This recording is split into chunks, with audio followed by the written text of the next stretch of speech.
Welcome back to the seventh grade mustache. On today's episode, we'll be speaking about tribalism and team mentality versus individuality and the lone wolf mindset. A lot of people are led astray and get caught up in a bunch of nonsense following tribalism. There are many examples in everyday life of where these things can go awry and will get you fucked up in the game. For example, most recently, about a couple days ago in Omaha, Nebraska, there were a bunch of Trump supporters that were stranded in the cold, freezing weather on a service road parallel to a runway at Eppley Airfield in Omaha. There were hundreds of people stranded out in 27-degree weather with wind chill. It was thousands. Well, A few there's thousand people out there. thousands, there's hundreds. It don't matter. It's a gaggle was stranded out in the cold. These quote unquote true believers got caught up for some shit that they really believed in, and it goes to show that improper planning and lack of follow through will get you fucked up. And it did because some of those people were hospitalized. One of my homies was watching that documentary on HBO. I forgot the name of it, where this economist was breaking down some similar, how these similar situations happened historically and how we dealt with it in the past. And one of the things he talked about was how Trump uses division and this and the other. Well, this ain't the first time it happened in history. Well, the first time, I can't forgive me what president was, and the guy's breaking it down. Well, this guy did this. He did inclusionism. Well, Trump did just the opposite. And what it is that he's an egotist, but the people he's appealing to are egotists also. And for some reason, under Barack, these older white folks felt unappreciated. They felt like they had no voice. And so he touched on that. And when I say older white folks, we're talking about 30 on up. We're not talking about the 80-year-olds, but that whole segment 30 on up, they all felt underrepresented. And so he's stroking their ego, and it works. And so, and this goes into our whole tribalism thing, is that sometimes it's beneficial, sometimes it's not. Don't get it wrong, that the individual does matter. You have to figure out the balance, the work-life balance, the love-life balance, the family life balance, and where these boundaries matter. The reason we talk about Black folks so much because we is Black folks. But one of the things that I remember recently was a big deal where everybody was on Floyd Mayweather's neck because Gucci had put some shit out that was like real prejudice, real racial, real, some fucked up ass fashion. I remember that. Monkey lips. Yeah, derogatory stuff. They knew what they were doing when they did that, though. First of all, they wanted to create controversy, and they knew it would create division. And hold on, this is well into the Trump presidency, so they knew that this jackass mentality would get them likes and dislikes. And I mean, it goes to this old idea that any news is good news. All publicity is good publicity. And so the reason I brought it up is because during this, we're supposed to be boycotting Gucci. Most of us can't afford Gucci anyway. That's the whole crazy part. So Floyd goes in, he spends $63,000 in there, and the guy's like, "Hey, we're boycotting Gucci." And instead of Floyd saying, "I'm not aware of it," and dialing back like, "I don't know about it. Let me look into it," he says, "Man, he says some old niggified shit. No, this nigga, y'all can't tell me what I can't. Can't nobody say what I can't do." And he goes that way with it. He doubles down. Short time later, well, that's McCooney. Somebody must hold it. I ain't got that far yet. Short time later, he doesn't retract it, but he's like, "Look, I'm Black. White people support me. Black people support." Yeah, he goes that direction with it. But the reason is relevant to this is around that time, right after that, Prada said something that offended Chinese people, and Chinese people stopped buying Prada altogether, and Prada came back kissing their ass. And that's the whole thing about tribalism, good and bad. Teamwork, good and bad, is the fact that when somebody offends you and you as a people act right away, them motherfuckers will come back kiss your ass. Prada's like the biggest market in the world is China. If you lose the Chinese market, you might as well go out of business right now in this day and age. And Prada recognized that right away and started kissing ass immediately. But the whole funny thing is that it wasn't all over. They didn't use social media the way that we do. Like we're discussing stuff and they're like, "Look, we ain't buying Prada." Some Chinese person said it and they just all went with it. It's not that this is their leader or something like that. It's the fact that they recognize that if somebody offends my people, that comes first. And I think that's one of the issues we have as Black folks is we don't we're still arguing over what's good and bad for us. And when somebody offends us, we should all like, hey, psh, like we recognize these boycotts work. That's how we got our civil rights. You know, the bus boycotts, the marches, the walking. When you hit these white folks in their pocket, when you hit these rich folks in their pockets, it ain't just white folks that are rich. When you hit these people in their pocket, they recognize and they come to the table. I think also what we recognize under Trump, like oh boy, the Papa Murphy's Pizza. Remember, he was a big NFL supporter, big Trump supporter, and he comes out like and talking shit. But you got to understand, people that buy your product don't align with those values. So Papa you need to Murphy, you mean recognize. Papa John?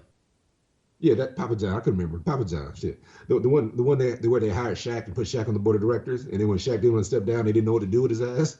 Like, yeah, Papa John's. The whole idea is that they're sitting there, and you don't realize that your product is being purchased by people who don't align with that, and you offended your core people, your core the people that buy your product.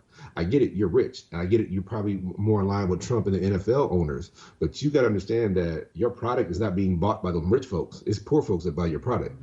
And you have a right to say what you want, but we also have a right to say fuck you and not buy your product. And this is where the whole tribalism and the team thing works and doesn't work. Like poor people recognize, like, hey, this guy's talking about Colin Kaepernick kind of crazy, and he's a champion for us. Now, I don't agree with everything Cap does, and I don't agree with all the shirts he wears, and I don't think he's as smart as we think. But cool, dude took a knee. All he did was take a knee. What's the big deal? And people ran with that, and that was very divisive. It shouldn't have been. And the president keyed in on that too. And I'm like, dude, you're a jackass. You know what I'm saying? You literally stopped a man from working. So yeah, but you see that how that tribalism worked. You see how them white folks got that man not to have a job. Literally, that is conspiracy on the highest level. You talked to these rich owners, told them don't hire this dude, and it's unpatriotic, and you said all this shit. That's how this shit can go bad very quickly. That's why this fascism is such a big word right now, that whenever you deal with this rampant patriotism and you use it in a negative light, that's fascism. Um, Look, people don't have to agree with you. I get it, but like I said, as far as I'm concerned, as black people, that's our team, that's our tribe, that's how we survived all these years, and it's really important. Sorry, bro. Go ahead. I know you thinking. I know you're brewing right now. A lot of community leaders are used to sway the opinion of common folk. And it's worked in many instances in the history. One example is the belief that Margaret Sanger was a person that was out to help black people. For those who don't know, Margaret Sanger was the founder of Planned Parenthood. Many people don't know unless you go and dig up the information that she was a eugenicist. Yes, eugenics. she She said she that black and brown babies were a scourge on society. she what she did is that she created these clinics in black communities. One in particular was in Harlem that was staffed with more than 30 black physicians. Now, on the surface, that sounds great. You know, this white woman with influence is getting these black physicians, into this new medical field that it can help, stem the tide of unwanted black babies, Pregnancies. et cetera, Yeah, blah blah blah blah pregnancies. blah. Yeah, yeah. But Empowering women. people Empowering don't women. realize that she was a eugenicist that was influenced by white racists from Europe, and she practiced negative eugenics with the goal of improving human hereditary traits through social intervention by reducing the reproduction of those who were considered unfit. In 1921, Undesirables. Sanger gave Undesirable. a speech titled The Morality of Birth Control. She divided society into three groups: the educated and informed, and the class that regulated the size of their families, and then the intelligent and responsible who desired to control their families in spite of lacking the means of knowledge, and the irresponsible and reckless people whose religious scruples prevented their exercising control over their numbers. She then says that there is no doubt in the minds of all thinking people that the procreation of this group should be stopped. She maintained a clearly racist view on immigration, where only old stock European people should be allowed to come and live in the United States. Now, This woman was praised by W.E.B. Du Bois, who is known Boule. She was praised by Martin Luther King when he received the Margaret Singer Award, and he sang high praises of her. You see what these people do, these people, and you know who I'm talking about. The control mechanism. What they do is they get these people within the community, within your To community, influence. whichever which one To that influence. is, to Yes. influence thinking, to influence public opinion. This woman was planted in the black community. This was all done on purpose to create this fake history. So what happens is we wind up having a alternate history that's actually the real history. The real history that is describing what's going on, describing what's going on, and the way Hold it. the Hold it. world. Oh, wait, stop. The way the Hold, world really is. Now we don't find out about the way the world really is until we go and we dig into the facts of who these people are, because we're taught a narrative of this is that's what I was people. going with. Abraham Lincoln loved black people, and JFK didn't fool around on his wife, and he was a great guy, and this and that. it's You're taught all this stuff, but it's a narrative that you're fed to keep the American propaganda machine going. Oh, hold on. First things first. That propaganda is sometimes important, but this narrative is even more important. What you got to understand is they're giving you the history as it happened, but then they change the narrative as if this is a good thing. And then as you do your research, you find out that people didn't even agree with that shit, or people didn't like that shit. But like I said, the narrative they taught us in school, and the hardest thing about being a black parent is that you don't want to undermine your kid's future because they got to be with this person every day. But the first teacher they have should be the mother and father. And if you're a parent and you're not teaching your kids shit, because when they get there, when they get to school, they're walking into a whole socialist society. That teacher's a socialist. They get paid no matter what the fuck they do. They don't have to do a good job. If they don't graduate any students, that motherfucker still gets their paycheck. So you got to understand that they put shit in your kids' minds that you don't even agree with and you don't even know about. So when we talk about this tribalism, the first teacher in your child's life should be the parent, mama, daddy, grandpa, grandma, auntie, uncle, and your older cousins too. But it's real. Like I said, let's get back to what my brother was saying. What Roscoe was saying about that narrative is some crazy shit because the narrative is controlled by the media, the education system, because the education system is the industry.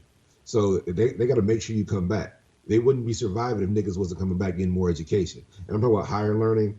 We'll experiment on this. We'll try this shit. Oh, you want to you want to be a doctor, or you gotta come through us. Um, but whenever you sit down and read these books, the shit that Dr. Sebi was talking about, whenever you sit down and read these books, came out in the 1930s, where it talks about how how bad milk is for you, dairy is for you, how it creates mucus, how that's all that shit. When you read these old books, you find out what Dr. Sebi was saying was true. So that industry, that is an industry, and they want to sell you a product.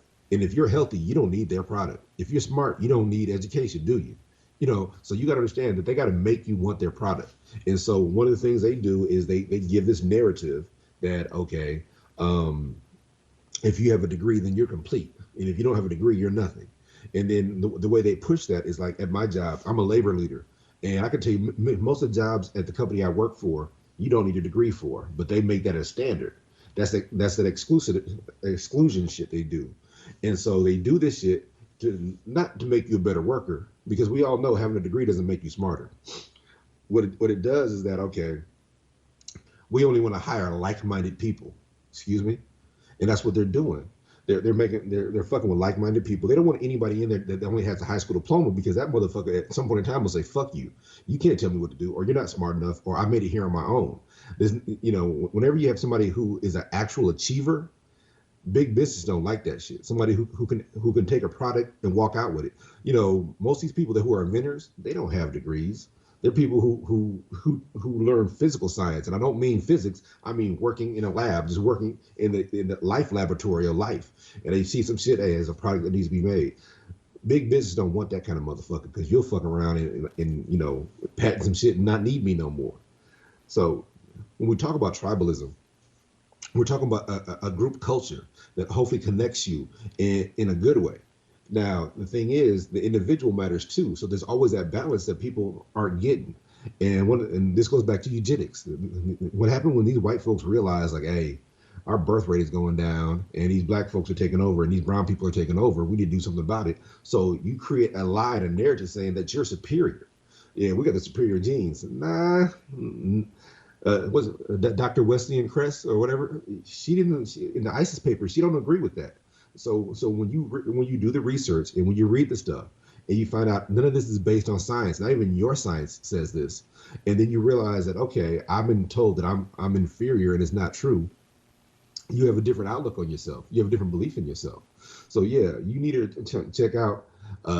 She just died, but I think it's Doctor is friend is Wes from Crest. Check her out. She wrote the ISIS papers, and she breaks down that the white folks, this whole white supremacy is about genetic annihilation.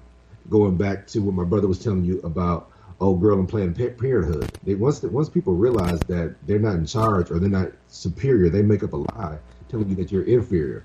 They give you the worst food. They put you in the worst physical situation, and so you don't prosper. But the truth of the matter is, like I said, back to our original point, is that this tribalism is important. You need to recognize that you guys have a common goal.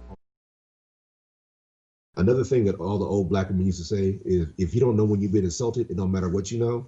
So many of these black folks ain't smart enough to know that, like, the Democratic Party don't give a fuck about you. You got Cube out there. You got people out there trying to create situations where, like, look, they need to cater to us some kind of way. They want your vote. They need to give you something in return, and not just fucking food stamps. So we have to have The we all have to right. have a common Okay. goal. Take a breath. All right. The Tuskegee experiment ran from 1932 to 1972 for 40 years. Whew, man, In this medical experiment, black men infected with syphilis were on given purpose. placebo medication and told that it would help cure them of syphilis. In actuality, nothing happened because it's a placebo, so it didn't cure anything. All they did was watch these men deteriorate mentally and physically. None Mess of up the their inf- families, getting to their none of the wives and infected everything. men were given penicillin, despite the fact that it was available by 1947. It could have it could have ended the study in 1947 by giving all the men treatment, but they didn't.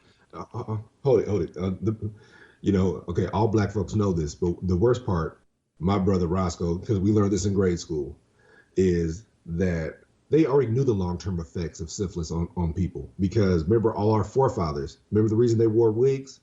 They had syphilis. Ain't my Abraham Lincoln, forefathers. ain't four of them. None of I my don't heroes know appear on the either. stamp. So my nigga. But what I'm saying is, you got to remember, why did they wear those wigs? Because they were bald from syphilis. So medical history already had a long standing documentation of the long term effects of syphilis on people. They knew what it did. So the idea of affecting some black men down in Alabama, no, that's some bullshit. That's the reason it's racist, the reason that it's prejudiced, the reason is that some fucked up ass shit is because they already knew the answers to these questions. They just wanted to see what would happen. They did it on purpose just to fuck with them. They didn't fuck with because they were black. Excuse me. So yeah, we already knew the long term All effects. right, stop. So you have to understand the environment, the atmosphere around this experiment. This was the deep rural South, and Mm-hmm. black people who were part of this experiment were people that they said had bad blood. And Bad bad blood. Yep. blood is anemia. Bad blood is any type of blood abnormality or contagion. And so if Sickle you were cell. if you were a male, yes, sickle cell included, and you had bad blood, then you were included in this study, even if you didn't have syphilis already. So these people, these uneducated black folks, believe that when they saw a doctor, this man knew everything they needed to know about their own wellness. And so they put their faith and better judgment into the hands of this physician who was not there to help them at all. So they didn't bother to question this, even though these people saw their loved ones decade after decade suffer. Nobody began to question whether or not this thing was working or not, or whether or not this was a waste of time. And that goes into what we're talking about with this tribal mentality where doctors know right, doctors know best. But yet Hey, in America, the we coolest part, have the most corrupt medical system in the world. This is the period. same medical system that is now falsifying death records in hospital to say Yes, it's that funded. people are dying from the coronavirus, COVID 19, when people are clearly dying of unrelated causes. Same Hey, medical hold on, system. Roscoe. You left something out. The most cruel part about the Tuskegee experiment is, remember, they had to do spinal taps on them people on a regular basis. A spinal tap is one of the most painful things in the world. Is when they go into your spine and take the fluid out and test the fluid. That's how you test for. That's how you test how far the syphilis is getting to you before it gets to your brain. And so these guys had to go through routine spinal taps, and they can paralyze you if they make a mistake. This is some that's just pure cruelty because again, they already knew the effects. So why would you subject somebody to that other than just being cruel? It's you did not value that person's life. So that's don't forget, just look that shit up. When you see those pictures and there is of a guy with his shirt off and the black guy at his back, they are doing spinal taps to these people just to see how far the syphilis had got. They were already aware of the long-term effects. And one of the things that this is just pure cruelty is that to test for syphilis, you got to do a spinal tap. And it's one of the most dangerous things you could do. You have to take the spinal fluid out somebody and test it for whatever infection, and it's painful. The person can't move, or they could be paralyzed. The only reason you do that is because it's cruel, especially when you know the long term effects. You know what this does to people. You know how it affects people. If you unless you're working on a cure, and when the cure is developed, they still didn't give it to people. That's cruelty. That's more than racism. That's just barbaric. And I'm sure the family sued later on, blah blah blah, all that kind of bullshit. But you just need to understand how brutal that experiment was. Right. Exactly. And the whole point is the people didn't have to go through that bullshit. None of that was At all. necessary at all, at all. And those people died and they suffered in anguish, and it was totally unnecessary. But yet they put their heads down and they listened to what they were told and they didn't question anything. And then they didn't find out until decades later when somebody came along and said, "Hey, y'all motherfuckers went through this shit and you didn't have to." And it's so many people going through things like that all the time. Another example of that is spirituality. Spirituality, we're not gonna get on religion just yet. Spirituality. People refuse to step outside of the confines of the spiritual narrative that they're taught their entire lives. And in doing so, they limit themselves from growing. They stunt their spiritual evolution. They stop themselves from experiencing the wonders of God's spiritual creation, his spiritual universe. You it's like you give yourself one, two, three, four crayons to color with, That's it. and yet you've been told there is there's a 64 color I knew box. it. I used to love that because the little crayon sharpener was in the front. Nigga, that shit was dope. Right. But then, when you find out about all those different colors, you're like, oh, man, now I can really jam when it comes to like this coloring book. I can just create the most realistic looking images in this coloring book than I ever could with the little dopey ass coloring box. You know what I'm saying? Like that, dude. It was a game changer. And the same thing Look, goes for spirituality. For like when a person starts to learn about meditation and you start to learn about things like out of body experiences and you start to learn about things like psychometry and paranormal things, it blows your mind. See, you hear about these things earlier in life, but you're told that no, no, no, don't go fooling with that. That's the devil. don't go dabbling. That's the Don't devil. go That's dabbling in that evil. black magic. Yeah, that's No, no, no. What's happening is some of your gifts are being yes. revealed to you, and you're told to shy away from those things by somebody who doesn't know anything about your own spiritual evolution. It's a person, That's an not true. example. Sometimes they do know. But Sometimes they do here's the know. thing though. They try to It's like limit a you. person. It's like a person who doesn't know how to swim goes to the beach with you and tells you that hey, you shouldn't go out there and tread water, even though you know how to tread water already. Don't go out there in the ocean and tread water. Why There's should I so listen many. to you? You can't So fucking swim. look, there's so many examples in just in okay. Like whenever you watch these like black preachers on TV, I saw this preacher. I saw one on Facebook, and I saw one the other day on TV talking about smudging, which is burning sage. Man, burning sage, that's witchcraft. You need to leave that the fuck alone. Let me explain something to you. Ignorant as They've fuck. already proved, yeah, they've already proved that when you burn that sage, it kills like 1,500 different like bacteria, viruses. This is known. Like science, this your white folks. This is your own scientist telling you this. When you burn sage, it kills germs, bacteria, infections, all kinds of stuff in the house. So how do you know this wasn't something that we were doing back in the motherland, or we were doing in the before time when we were native and we were doing it back then? So they don't want you. They want you to downplay your power. They don't want you healthy. They don't want. But this guy right here who might have studied some shit. It might have just watched a TV show, The Craft, or No, some shit, and said, no, "Hey, no, no, no, no. That guy's a mason.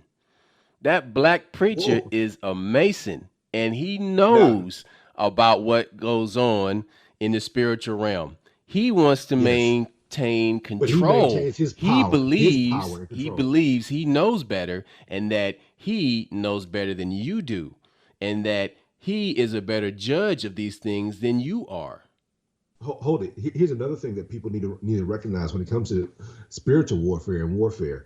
Like I remember, I read a book one time that before I guess the English took over India, and they had people over there in India that could levitate. They had people over there in India doing all kinds of feats, walking on fire, doing all this crazy shit.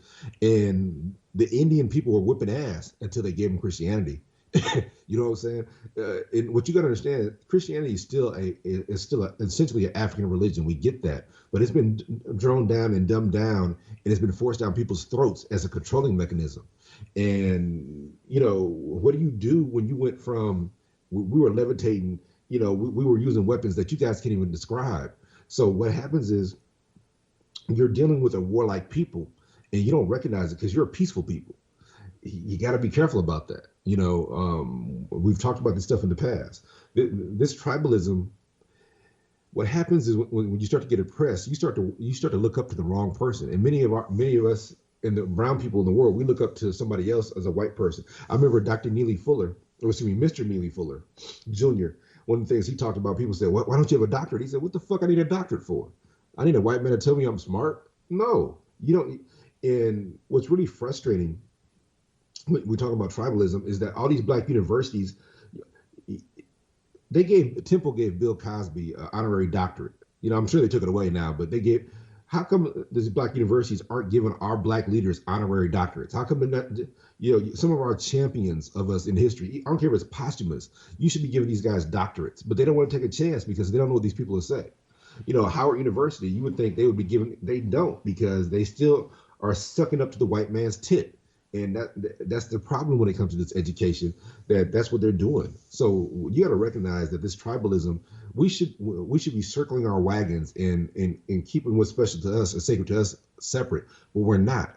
And that's how we get blown away. Now, on the same token, you got to be careful about losing your individuality.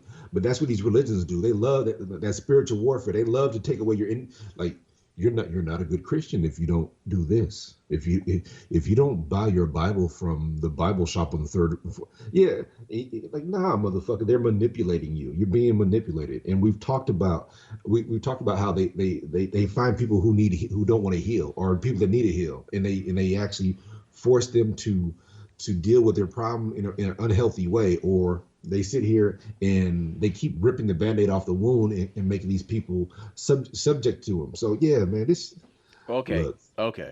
So the Nation of Islam is another example of exactly what you're talking about. When I was studying the Nation of Islam earlier in life, I always asked myself, why don't these black people just go to a regular mosque? Why don't they just go to a regular mosque where there's Arabs and other people there? Why do they have to go to these meetings and listen to Farrakhan?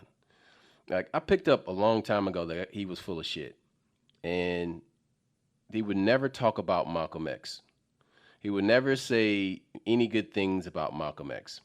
And so I began to question this guy and his motives and his his condescending way of speaking about a lot of things. And I began to realize that much of that is rooted in fear about people discovering that he is a fraud. But because I started to realize that it seemed like what they were trying to do is create a baby food version of Islam. Like these people, these black folks shouldn't just pick up the Quran and study it on their own and go to a mosque on their own, pick their own mosque they want to go to and worship on their own. They need to have this steak cut up into little pieces so it could be fed to them like a child.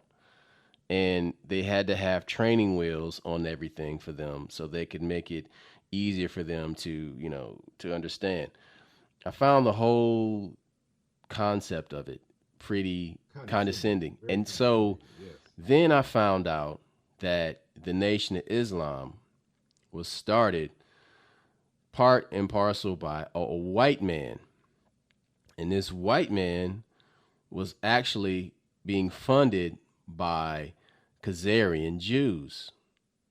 And so the funding that started the Nation of Islam was also the funding that was going into the KKK, the Ku Klux Klan.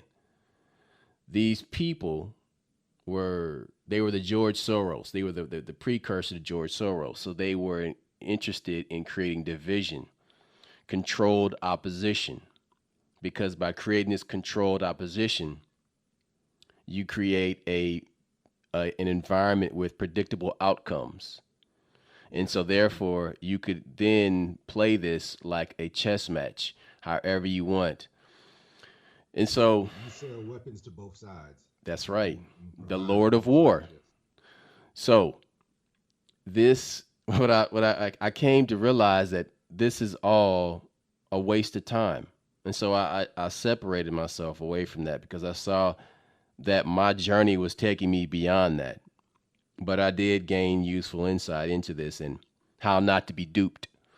So, Well, but okay. wait, but Go wait, ahead. but wait. So, and this is when I saw at an early age the tribal mentality, the what you see in Japanese culture, where if a nail is sticking out, it gets hammered down. This repressive type of thinking, this repressive type of behavior, and I would see this browbeating going on between black women in the Nation of Islam and young black men in the Nation of Islam. I'm like, motherfucker, you don't know better than me. Like, how you gonna tell me how you gonna tell me how to live my life and your house is a fucking train wreck? You don't know any better than me. And then I started to think, ask these questions. I'm like, well, Islam is younger than Christianity, and Christianity is younger than Buddhism. Hmm, I need to do some more digging. And I kept digging and digging and digging, and I started to find these answers.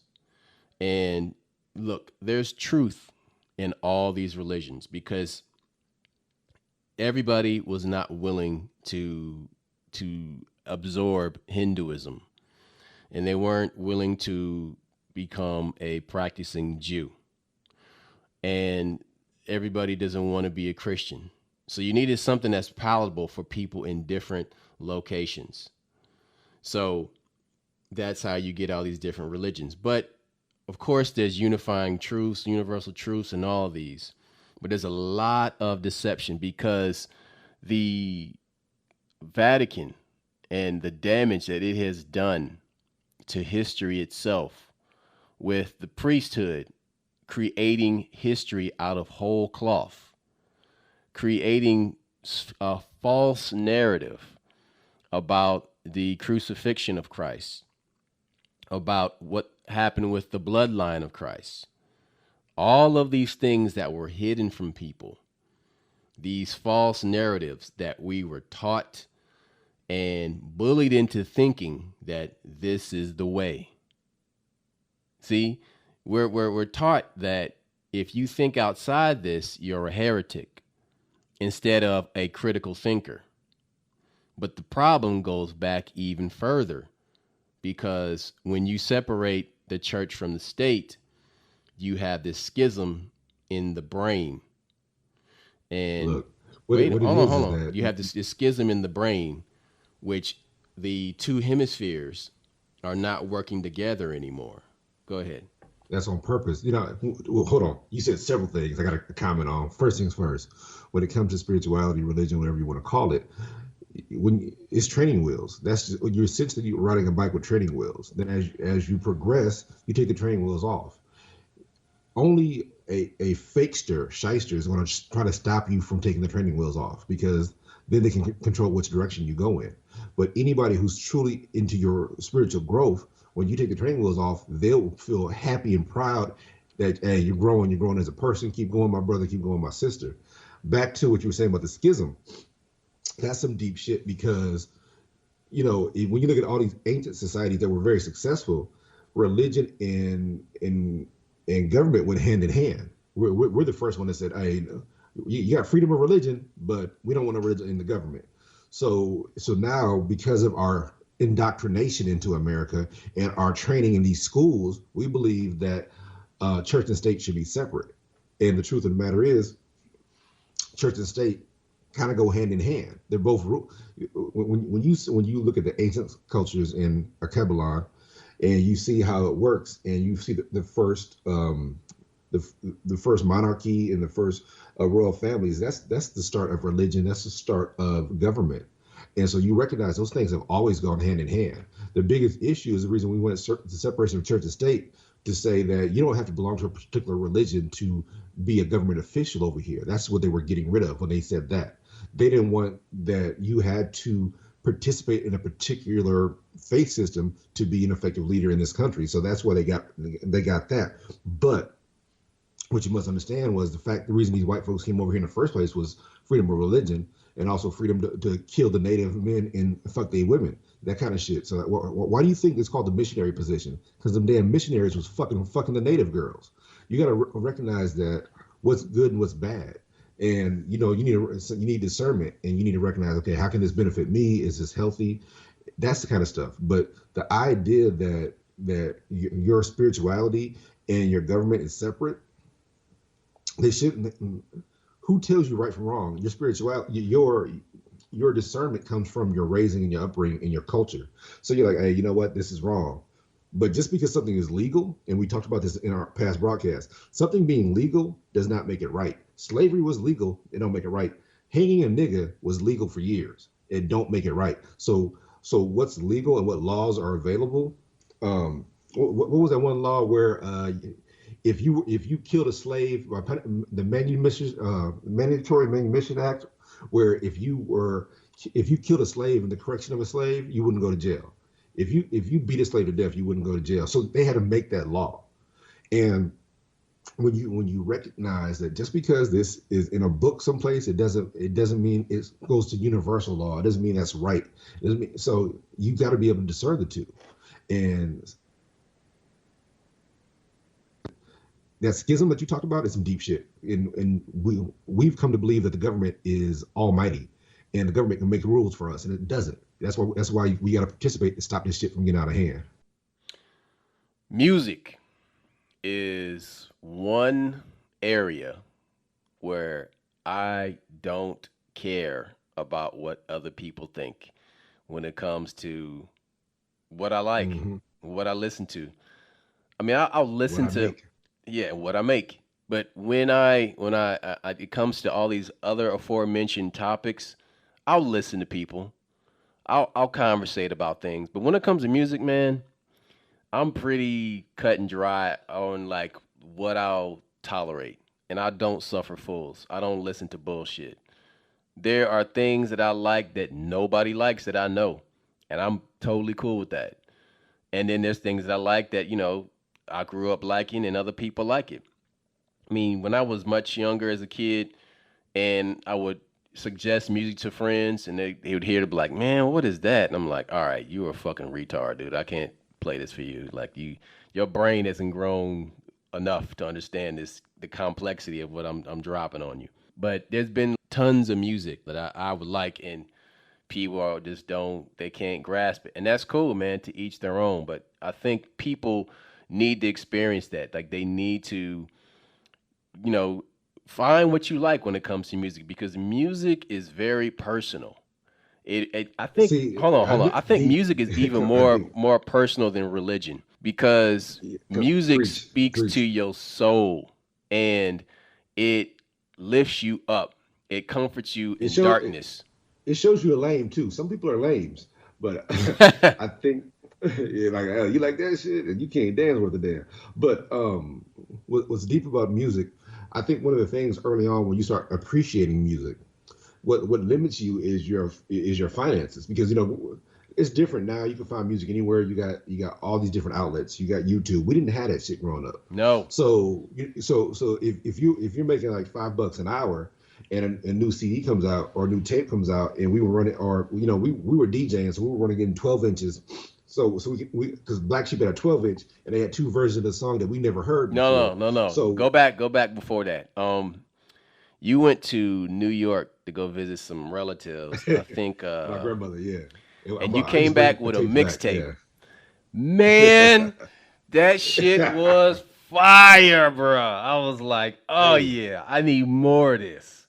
Yeah, like I, I was like, I got all of that. Oh yes, this is dope. it, but see, that's my point. Is that you were see we were limited. Most people are limited by finance when you're that young. We were actually limited by region because But our not region really. didn't But not have no no no that's no no no not really. Not really. Because the only thing we didn't get in being where we were is we didn't get radio. We didn't get radio yeah broadcasts from other cities. exactly But no no no exactly. no. You We know got no all the yeah music. We exactly. got musical performances and all that shit. They all Well came and well played no there, no and that's fine. But as it, far as hearing the radio, I mean, yeah, motherfucker. If you live in Cleveland, you gonna listen to like Cleveland radio, and you're not gonna hear Cleveland radio if you in Arkansas, nigga. But if you go to Arkansas, then you gonna hear Arkansas shit. But that's what I'm saying. When you would go to like New York or you go to L.A. and you would get a mixtape from K Day or like a mixtape or a radio recording of WBLS, you would hear this shit and it's oh, that's what the radio that's my sounds like point. there. It was like a window. It was like a portal into that Hold, city. I got you. I got you. One of the dudes I work with is from New York. Two dudes I work with from New York. And one of them, he gave me this CD. He said, "Look, my homeboy, the dude on the radio. He said he played all of, this is before Biggie got big, all of Biggie's stuff. So like 3 hours of Biggie's music. I didn't realize how much stuff Biggie had put out, and so it was a song with Granddaddy IU. It was, all, and I'm like, damn. And this stuff was like, this is like in 19, basically 90, 91. So it was even older. So yeah, that's what we're talking about is when I say about region, like, yeah, when Biggie came out in 92, we all got him. But before that, there was a point where he was just on local radio and local celebrity. There's times before the music explodes and again, tribalism, East Coast, West Coast, down South, Midwest. You know, you have your But tribalism because here's another thing. A lot of stuff doesn't make it out of a certain region sometimes. yes, yes, yes. And you Crazy. know what? That's deep. That's actually a good thing because there's some just mediocre shit that never really breaks through. So Or it's not the right time for it. It's or it's just not not the the right right. time for it. Right. So it It doesn't catch break on. through. Look, like I was saying earlier, when we were in high school, we were limited by what kind of music we could purchase. Now in this world and society, you got people releasing music for free, like Run the Jewels. You got people doing stuff, just giving out albums, and that's so dope Okay, because but see, my experience is different than yours because I was a DJ in high school and I was part of record pool. So I would get stuff direct from New York City. I would get all the new hip hop from the record labels. So anything that was brand new coming out, all the underground shit, I had it. You know what I'm saying? So I would look, go to these fucking parties and I would throw shit on and niggas' heads would fucking explode. Cause like, where are you getting this from? I'm like, bro, don't worry about it. Like, just fucking nod your head and fucking dance. we was trading 12 inches when everybody else didn't even know what they was. I remember like, hey, you would have a 12 inch or like I had Wu Tang before I didn't. Everybody I didn't. in the fucking record I didn't stores like had Wu that shit. Tang. I did not like Wu Tang when they first came out. Forgive me. I keep hearing I'm an idiot. Um, I love East Coast hip hop. I was No, like, what it was. This is what it was. Their sound was still developing, and so when yeah. Protect Your Neck came out, for me, like Protect Your Neck was just an average song. It was average. Yes, And yes. I mean, Thank you. I'll just say it. Look, I'll say it. Like Protect Your Neck was average, but then you heard more the other singles, and then finally you heard the whole album, and then you heard the whole album, and then you understood why the sound was the way it was, and there was it an grew. It underlying developed. It theme. developed. No, It developed in front of you. you understood the underlying theme of martial arts, VHS tapes, and Yep. beats together, and I'm like, that's my fucking childhood. So like, Okay. hold on, Ooh. because Hold it. then when like years ago when the Wu Tang show came out, man, I fucking love that show because I'm watching how these motherfuckers came up. I'm like, bro, that's my The beat. life. Yeah, yeah. These motherfuckers are watching Um. kung fu movies on VHS. That's my life. Making beats in a hip hop group. This is my life. Look. It drives me crazy when motherfuckers be.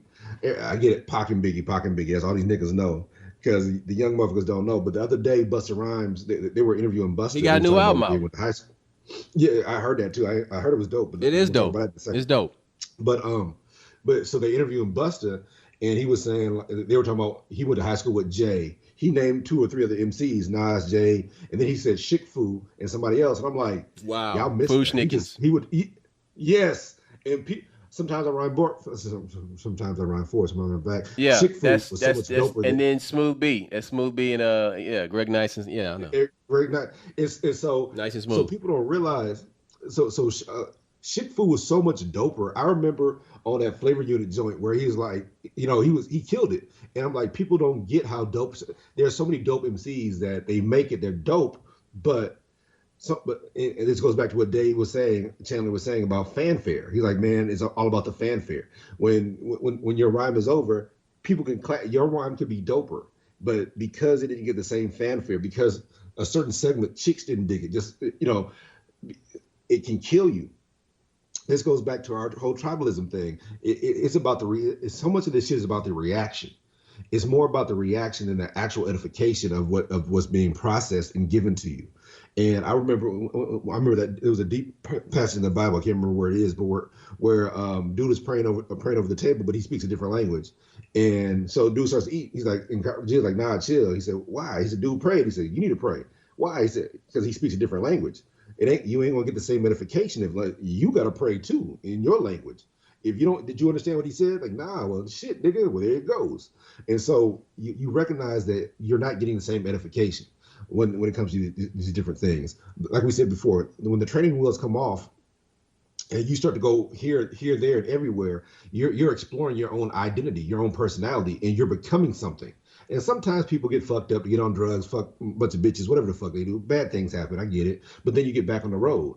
But you're bound to get a little bit lost when you take the training wheels off. You're bound to go in a weird direction, and then you gotta stand up on your bike and start pedaling again. That's all. Don't give up, but don't let these people influence you either in a crazy fucking way. And we got people running for office right now. We in some shit. Neither one of these motherfuckers is worth a damn. You know what I'm saying? And here's the thing that bugs me because we live in this Facebook world. When Trump said he's the least racist motherfucker in the room, all these black folks, all these niggas, all these bitches on Facebook yelling, he said he's the least worst. But how about this? Y'all arguing against Trump. How come the white motherfuckers in the room that he was talking about didn't argue back? How come Biden didn't say, I'm not racist at all, motherfucker? Because look, hey, Roscoe, if somebody said you was gay, the first thing out your mouth, nigga, I ain't no faggot. How come the white folks in the room never disputed that guy? How come they didn't say, I'm not racist at all, cut that shit out? Mm-hmm. You know why? Because they wear that suit. When Trump, as fucked up as he is, said, I'm the least racist motherfucker in here, y'all niggas didn't. Man, if a motherfucker says something about me that ain't true, best believe duct tape gonna say some shit. Right. So the fact that all them people, so you need to be careful about who you backing in this election because some of the motherfuckers you think is on your side, all I'm saying is you should have disputed that. None of them. Let's try. None of them is on your side, dude. And that That's is it. the problem. That's the whole point of this conversation is that It's none of them discussion. are on your side Your and you've side. been bullied and brainwashed and browbeaten into Do thinking yes. that you have a side to choose in these fights in these different topics that there's a side Hold it. your side is the only side. That's the only Look, side. What you choose to what do do. all these half-ass educated black people always say? He's the lesser of two evils. You fucking tard. Oh, Fuck you, dude. listen, Come on, man. listen. I Stop trying to have this sound smart. problem all the Motherfuckers care time when more I about talk sounding about this. smart than being smart. They worry about being perceived as being intelligent than doing intelligent things or being an intelligent person. Fuck you. You're a monkey. You're a shaved chimp. All they did was shave a motherfucker and put you out there and let you run around with bananas and shit. Stop that shit. Stop sounding foolish. Stop trying to impress. Look, you saying that shit to get some pussy from some Democrat bitch. That's all you trying to do. You want this bitch to give you something. So you saying whatever. You don't want. You worried about offending her. A real man ain't worried about offending nobody. A real woman ain't worried about offending nobody. You're gonna say whatever the hell you feel or what you think is true. And if you find out you're wrong, you should learn from it. But ain't nobody learning right now. Ain't nobody out there fucking learning right now because they don't want to. They talk about facts and throw shit out there like it's just known. It's It's dogma. because time management and what people are willing to allocate their attention to. People will allocate their attention to more swiping up to get to the newest parts of their timeline feed than they would allocating 30 seconds to look up something in a search engine to fact check. They won't do it. They won't do it. It's like I said in the previous show how people, when they look up something in a search engine, they stop at the first page. They don't go past the first page. They only get what's given initially, and they don't go beyond that. They only look at surface value. They don't question anything beyond the regular narratives. And then going back to what you said about these black people who will say, well, I'm going to vote for Biden because he's the lesser of two evils, or I'm going to do this because the lesser of two evils. No, you can write in, listen, if you want to honor your ancestors through voting, that's fine, man. If you feel that's the way you're going to do it, fine. But you know what? You can also write in a name on that ballot. You can do that. You can write in a name. You don't have to pick either one of those guys. You can write Hey, in. Oh, what year? wait. What year was that? There, everybody wrote in Donald Duck. Remember Yes, that was you can write in a cartoon character. You can write in your grandma. There have been elections won by dead people. Dead yes, people. that's real. Look, everybody needs to be a student of history, and the problem with that is that we have these keywords that all are hot button topics or words that make you sound smart, and socialism and Talking points. activism isms, and look, look at it from a historical point of view. How did it help you or your people? Recognize that shit didn't work. It didn't help. Them motherfuckers is just as racist as these motherfucking capitalists that you say are bad. The socialists, when you find look, we've talked about it on the podcast. I try not to do the same thing, but look up what happened to the black males that were in Germany during World War II. What did Hitler do to those guys? Because they were black people. They were German black folks. Castrated. He castrated. He castrated them. You have a couple guys who are 80 years old, or I don't want to lie about the age, 80, probably 90 by now, live in New York, who had their balls cut off because they lived in Germany during that period of time, and they were German citizens. So, and remember, Hitler was a socialist. So all this socialism shit, you think that socialism will cure all the ills of black people? Read again. Read, please read. And the reason we say this again, white folks treated us this way because they were afraid of us. They were afraid of your seed. They were afraid that you was going to knock up their daughter and shit.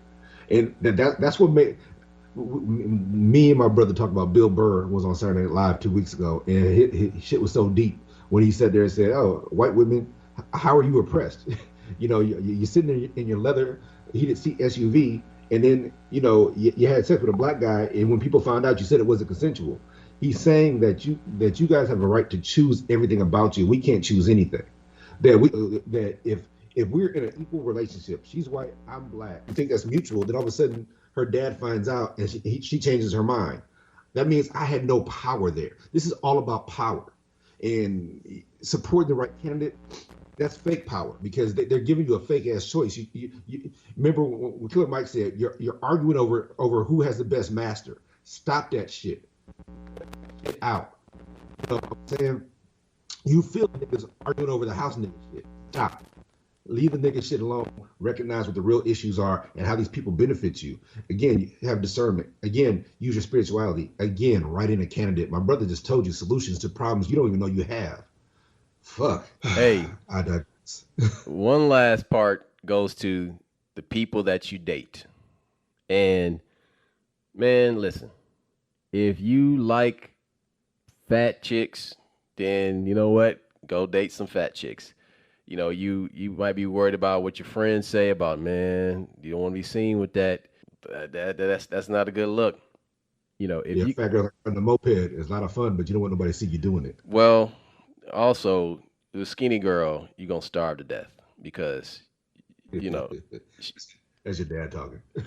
Now, I mean, look, man, a skinny girl or a woman can't cook, your ass gonna starve. So you better learn how to cook or get a chick that can, real quick, real quick. But seriously, like, don't let your friends determine the person that you want to date. How many times have you been in a relationship with somebody and her friends, you hate they ass because for some reason they just don't want you to be with their friend, or they talking shit. They talking shit behind your back, and she'll come and she'll tell you, yeah, my sister was just, oh, she just will not stop talking about how much she dislikes you. Well, your sister was want this dick. That's what's going on. But but Look, there has been plenty of situations where a friend or a family member just gets in the head of another person and just ends a relationship. And they're ending a relationship that's relatively healthy. Now, I understand if a yes, person is that's bad for complicated. somebody. Hold on. Preach. If that person is bad for somebody, okay, get them out of the picture. But if that person the family member or the friend is just constantly persecuting is actually a good person, then there's an issue with the friend or the family member. Like, it's not the person that you're dating, because a lot of those relationships that could have gone and turned into something beautiful ended prematurely. I've been in some of those relationships and I wanted to just slap the shit out of that family member. Really. It's dating by committee. Because your homegirl been through some shit, don't mean you have. On the same token, when it comes to dudes, like a lot of niggas will hate on your broad or hate who you with, and you're like, damn, maybe he's right. And you're trying to see what they see, so you take their advice and not realizing that that nigga just wanted to fuck your bitch. He wanted you miserable too, or like for instance, I remember a situation where a dude gets married, good wife, she's older, she's my homegirl, and he's going through some shit. And she's like, dude, leave your homeboys alone. We married now. We're family now. You know what I'm saying? We are actual family. And you're trying to live your life as if you're still that single person, or you let them people put shit in your head. Your brother, stop listening to people that are less successful than you.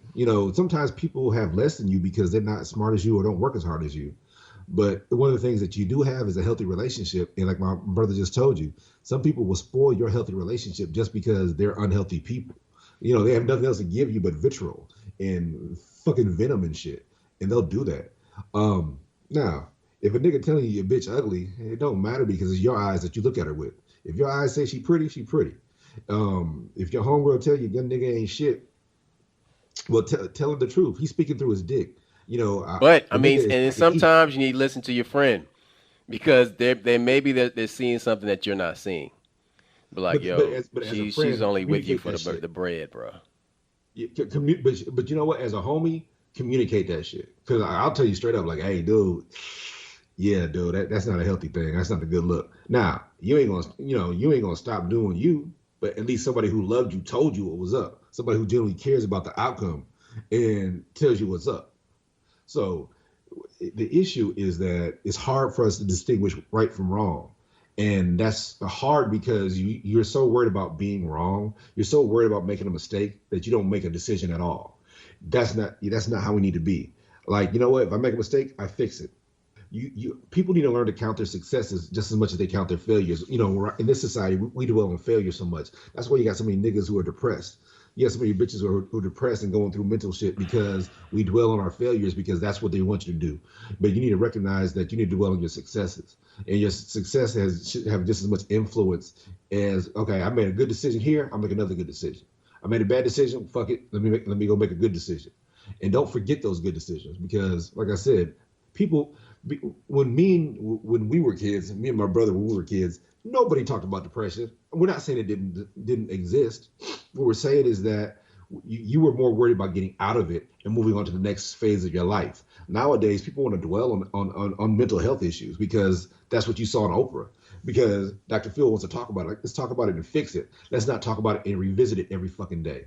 That's what we need. That's where we need to get. Right now, I feel like black people, they suffer from a collective battered woman syndrome, where we sit here and, oh my God, that's a good white man there. Like, fuck that. Like, you blame yourself for getting beaten shit. Fuck this shit and leave that shit alone. Abandon that shit and heal. If all of us start to heal, white folks wouldn't know what to do with us. So think about healing shit. Yeah. Yeah. So the path to that, the way to get there is to question the narrative. I've said this many times on many shows, question the narrative. That is a way of thinking that liberates you from a lot of different cages. Sometimes you're in a cage within a cage within a cage. And when you get out one, you realize that you're just in a bigger one. And you have to figure out how to get out of that other one. But see, this skeleton key that's going to open all those doors is discernment. And that discernment is a way of looking at your detractors, those that are questioning your motives, those that are questioning the fact that you are looking at something a different way, those that want you to fall in line, to be that nail that gets hammered down. Question those people. Question why they're so loyal to something. Because if they can't give you a straight answer, then they don't know themselves. You have to figure out what it is that you're getting out of this belief system, out of this set of rules that you're living your life by that was given to you by someone else. Because if you're living by a set of rules that you haven't come up with on your own, or at least half written on your own, ask some questions. Ask some more questions, man. Really, because by the time you're grown, by the time you figured out most things in life, you've written some of your own rules. I mean, yeah, there's the ones your parents teach Yes. you, but then there's the Yes. ones that come after that about like who you date, what you're willing to put up with Yes. in your mate, how you make Don't your break those money. rules. Because sometimes those rules you make, you break them by mistake, and oh my God, it's a catastrophe. You got some of your rules are much more healthier than you realize. Yeah, yeah. And then also that line, figuring out where you're going to draw that line. And do not let the sand shift so much that that line disappears or becomes blurred. Because you'll know it, you'll feel it as you start to get close to that line and you start to say to yourself, you know what? Mm-mm, not going to do it, not going to cross this fucking line. And it may take you raising your voice. It may take, you creating a scene. All right, fine, do it. Whatever it takes to let everybody know, hey, I'm not going to put up with this shit. I'm not going that way. Because the way of the lone wolf ain't all bad. Be a lone wolf. Be that one that walks alone just so you can have your self-respect. Your self-respect and self-awareness, self-dignity. You know who you are. You know what your belief system is. You know yourself. But you have to expand your awareness. You have to learn new things spiritually. You have to try out different types of music. You know what I mean? Figure See out what what you fits. like. See what Yes. fits. Yeah. See what fits. Look, the issue is that when you start exploring your own identity, your ethnicity, whatever it is, that sometimes it makes people nervous. And because they don't know how they feel about something, or they don't know where they stand on the different subjects. The fact is this, you're a whole person whenever you enter in this relationship. So you don't want two half-assed people who can't make a whole relationship. We've talked about it. And so you want to make sure that you're a whole person. So when you meet that mate, that you got something to offer them. And it's not just sex, it's not just money, it's not just this. It's an entire package, and that you can evolve with them. Eh, So look, right now, as black folks, we need to recognize that not everybody has our best interests at heart, and just because somebody has a title doesn't mean they know anything. Watch that shit. That's all I'm saying. All right, then. In closing, be a wolf, not a sheep. Don't follow. Create your trail. Blaze one. We out. Peace. Holla.